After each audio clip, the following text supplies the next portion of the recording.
Na ng bad news, nariyan ang good news. Holiday ngayon, kaya kahit pabugso-bugso ang ulan, marami pa rin ang nasa pasyalan. O, pantanggal ng stress, di ba? Opo, yung iba nga ay naglilibot na sa Pilipinas. Merong iba na bakasyon sa ibang bansa. Bakit naman Relax. dapat? Meron naman na ang pagtulong sa kapwa ang misyon habang nagbabakasyon. Aba, yan ang gusto ko Oo. marinig. Maganda yan.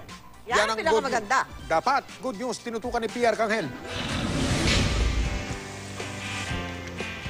Kapag sinabing bakasyon, pagpapasarap at pagpapahinga ang unang sumasagi sa isip. Pero ibahin nyo itong ilang Pinoy biyahero na aming nakilala.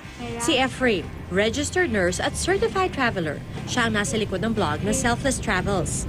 Usually, nag-organize ako ng isang team na mag-travel kami doon tapos magbigay ng tulong sa mga tao doon sa community. Bagaman noong 2011 lang nagsimula ang kanyang paglalakbay, marami-rami na rin ang kanyang natulungan.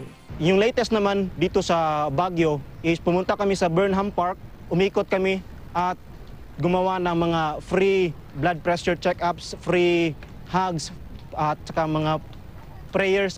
Si Gracia, nalibot na raw ang maraming lugar sa mundo, pero di lang daw ito para magliwaliw. I went to Laos, I went to Thailand as an international volunteer. I also went to Nepal. I went as a short-term volunteer. Masarap kasi yung feeling pag pupunta ka sa isang lugar na hindi ka lang pupunta doon para pasayahin mo yung sarili mo. Pupunta ka doon para pasayahin din yung community na nandun. Di biro sa bulsa ang ganitong paglalakbay. Mas mahal talaga kasi usually personal ko na gastusin.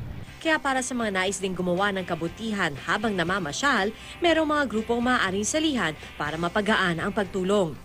We look for an organization na similar to your passion. Likas na sa Pilipino ang pagiging matulungin. Kaya sa inyong susunod na bakasyon, It helped me realize na I can do something sa mga sa kapwa-tao. It's a very good advantage if you go out of the country kasi you learn different perspective na mapapakinabangan mo rin when you go back. PR Canghel, nakatutok, 24 oras.